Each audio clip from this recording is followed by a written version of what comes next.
போது திமுக தமிழக பிரச்சனை மனமாற்றம் செய்வதற்காகத்தான் இப்படி ஒரு பிரச்சனை கிளப்புதுன்னு அண்ணாமலையும் சொல்றாரு, அமித்ஷாவும் சொல்றாரு. ஒண்ணு 2001ஆம் ஆண்டு இந்தியாவினுடைய பிரதமராக வாஜ்பாய் இருந்தார் இல்லையா? 2001 வந்து ஜெயிச்சு வந்தாங்க.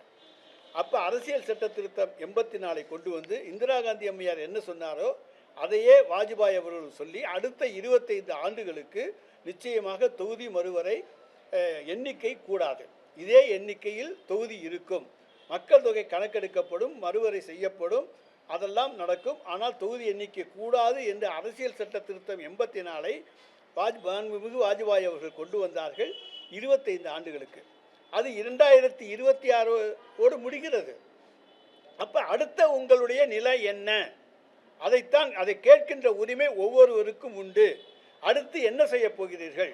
தொகுதி மறுவரை செய்கின்ற பொழுது மக்கள் தொகை கணக்கெடுப்பின்படி கூட்டப் போகிறீர்களா, குறைக்கப் போகிறீர்களா என்று கேட்கின்ற உரிமை ஒவ்வொரு இந்திய குடிமகனுக்கும் உண்டு. அதைத்தான் நாங்கள் கேட்கின்றோம்.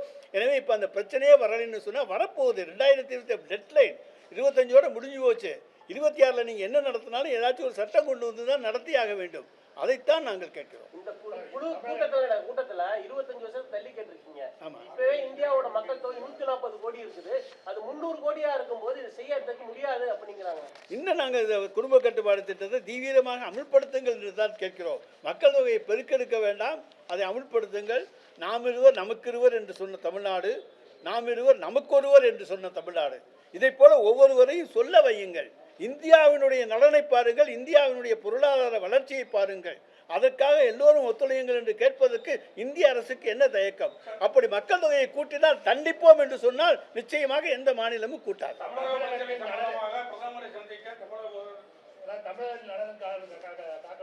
எடப்பாடி பழனிசாமி அமித்ஷா சந்திச்சிருக்காரு.